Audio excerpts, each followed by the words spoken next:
What's going on, YouTube? Figured today's a good day. Treating myself to some Starbucks. Mostly because if you've all seen the prices on the Mustang, the new Mustang is going to come up in price by a fairly good amount. So basically things like Starbucks for me are probably going to be a thing in the past here pretty soon. I have to cut tight just so I can make the price for this Mustang. Not really, because I mean that's Starbucks, like what? I don't drink that much anyway, maybe a cup every few weeks, if that. But you get the point. So yes, the Mustang is coming up in price. Now the EcoBoost has been lucky. Now it is going to be the same price as it was before. If anything, actually came down a little bit in price. But the GT, the base model now starts at $35,000 and the premium now starts at $40,000. Ford is basically trying to kill the days of buying an EcoBoost premium instead of buying a base GT. It was, at least to me, that's what that said to me anyway. I don't know if that's their entire intention or whether that was just one of the intentions, but that was what they did. So, problem is, a lot of the options that I was looking at now are going to cost a lot. Now, I loaded up online, the build and price option, I loaded it up to about 45 grand if I get the GT with everything I was saying I wanted to get. That's a base model, not a premium either. Now, that's a lot of money. Now, that's with the performance package, which the bad news is that now puts it on same price point as the Camaro 1LE SS. However, that also means that you now get a lot of things that were previously not an option on the Mustang. So that's a good thing. They are giving it a lot of new options. Try to get out of this campus. Now, there's some other things that have happened in terms of the options. Now, I'll go through the exact spec on a computer in the next video. I'm not going to do that today. But, so what we found out with the Mustang is some of my concerns were true, some of them weren't. Now, big options I wanted were, of course, the performance package, which the rumors were true that you can now get the performance package with an automatic, which is a good thing if you're an automatic buyer, since that 10-speed is supposed to be such an amazing transmission. If anything, it's a good thing, because now you can do the proper 0 to 60 in less than 4 seconds with that set of tires and everything. So it's, if anything, Ford, that's a step in the right direction for Ford, if you're an automatic buyer, of course. Now, manual buyers like me, I was a little sad because I always liked the performance package because it was exclusively manual only, so that was always cool to me. But either way, then it'll now be available to automatic. Now, the other downside of that is it now came up in price by a little bit. It used to be $3,000, it's now $4,000. Really, I can't see why. You get essentially all the same stuff. This is good coffee. Hot cafe mocha. Don't care what anyone says, it is damn good. So either way, so the performance package came up in price by a little bit, and then other options were such as the Magna Ride and the Active Exhaust are available now. Now on the base model, in order to get either one of those, you have to spec the 301A package, which is essentially the touchscreen radio, the My Color, a lot of the other things that come standard on the premium. So if anything, it's like a mini premium. Now, and the Magna Ride, my concern was justified. I can't say concern, my hunch was justified. They were going to make you get the performance package. I thought maybe both of them were going to come with the performance package, or you're going to have to get performance package to get them. So Magna Ride, that you have to get the performance package. Active Exhaust is standalone.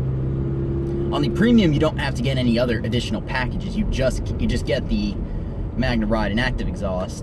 Like I said, Magna Ride if you get the performance package, but so they are standalone options properly. Although I'm actually looking at getting the 301A package just because you don't get that crappy little 4-inch radio thing that they normally put in the Mustang, which I think that was terrible, and that was always one of my big annoyances with the base model, was that you got that and not a touchscreen, because literally everything else now just about has a touchscreen. And I don't know why Ford just doesn't make the touchscreen standard, but not my marketing decision. I would have said just get rid of that other radio. But that's one of the things. Now, to my disappointment, the Recaro seats are no longer available on the base model. Now, I was looking at some 17s in the past, and it was kind of like these, when you went to get a 17, they made it so that the Recaros were kind of rare to find anyway. You had to really hunt down one to even find one with Recaros if it was a base model, which I found annoying, but it was the truth. So it was kind of a low production thing anyway. So Ford probably realized that everyone who wants them probably is opting for a premium anyway, so we'll just get rid of them. A little bit annoying, because if I got the equivalent premium with the Recaros and all the other options, it would be $3,000 more. And that's, of course, premium without any additional options, just the ones that I was going to get on the base, which the problem is I don't know if the dealer's going to carry that or not. They're probably going to try to put options on anyway. I just can't justify spending the extra $3,000 on these seats when, on the top of that, a dealer probably would make you get a lot of additional options. So now, what I did notice, though, Ford Performance, they offer basically the exact seats for $3,000 as well, or $3,200, I think is the exact price, plus shipping, plus installation. And they're essentially the same thing. The only difference is, instead of saying Recaro on them, they say Ford Performance, but identical seat otherwise. And of course, in the long run, I could always find someone that has the seats and is willing to sell them, or I could go find a junkyard car or something. There's always possibility of swapping in the seats later, so it's not like it's a massive loss. It's annoying, but oh well, it'll just have to be later, not now. And if anything, the only reason I was saying I wanted the Recaros was later down the road, if I wanted to either autocross the car or drag race it and I needed a 4-point harness, I had the seat already there to fit that. But we'll have to see how that works. Another thing I really, really like is that every car is going to get the quad tips. That was pretty exciting. On the GT, that is. So the advantage of that is you don't have to worry about paying extra for them. They all come with them. And one thing I really love that Ford finally decided to do, and I really hated this on the old Mustang, where if you got a base model, you got a different rear end than you got on the premium. And I really hated that, because it's almost like another penalty for essentially not getting the higher trim. So now they all are going to come with that same diffuser. Now the quad tips is already a dealer installed option from Ford Performance. Except you had to have the premium. So basically, without pulling out exact dimensions and figuring everything out precisely, it's essentially the same as what you used to be able to get on the old Mustang. So hopefully that for people with old Mustangs, you can still convert it over. It's not going to be that difficult. But that was an exciting thing for me. It was like, yes, the rear end is going to look the same. And I guess one of the other final points I will make is the spoiler on the back. When you get the Performance package, it comes with a special spoiler, the Performance Package 1. I personally think it's kind of ugly. I don't really like it as much, but luckily the spoiler delete is an option. Now, depending on whether I want to actually get a spoiler on the car or not, I'm not sure, because I might look in the aftermarket, and if I can find out the bolt pattern of this new spoiler, and if I can get another spoiler that fits the exact bolt pattern, I'll go ahead and get it. That way I don't have to do any additional drilling into the car. It'll come pre-drilled. But that's for another day. I'm gonna have to wait. I'm gonna wait for them to hit the dealer lots first and just see if I can go check one out and figure out little details like that. And mods, of course, are probably gonna come pretty soon. Mostly in the form of dealer-installed Ford Performance type stuff. So we'll have to wait and see what happens. Another big one I want to do is lowering it. And I have to do some research on, is it possible with MagnaRide? Now, so far, it looks like it's possible. I've never heard anyone not being able to lower cars just due to that. Because Camaros, they can lower them, even if they have MagnaRide. It's possible to change out springs. Now, due to the price of the car, Magna Ride may be one of the options I might live without. It might be something I do. I'm not sure yet. My philosophy partially is that life is short. Why not just go ahead and get it? But we have to see what happens. I still might change my mind on that. That's up in the air. But it'd be something that would definitely be amazing because the car would handle amazingly at that point. Mustangs, they already do handle pretty nicely. There's one right there. It's the California Special. God, that's nice looking. That's one I'm hoping comes back soon too. And I don't think I'm going to be getting it, but God, I love the California Special.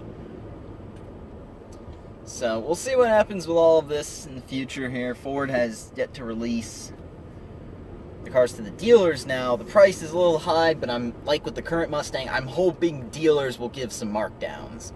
The Mustang right now is a fairly discounted car, so my plans right now were originally January, but I'm actually thinking instead of January, probably to wait till like April or May to let the car kind of hit full production, let the dealer lots get a bunch of them. That way the price starts to come down a little bit. And also, build up some room for negotiation, because I plan to use a couple different discounts on the car already. Like, I usually offer the student discount, and because I'm a recent college graduate as of this month, and then military discount, but they usually don't let you combine them, so we'll have to see what gets offered there.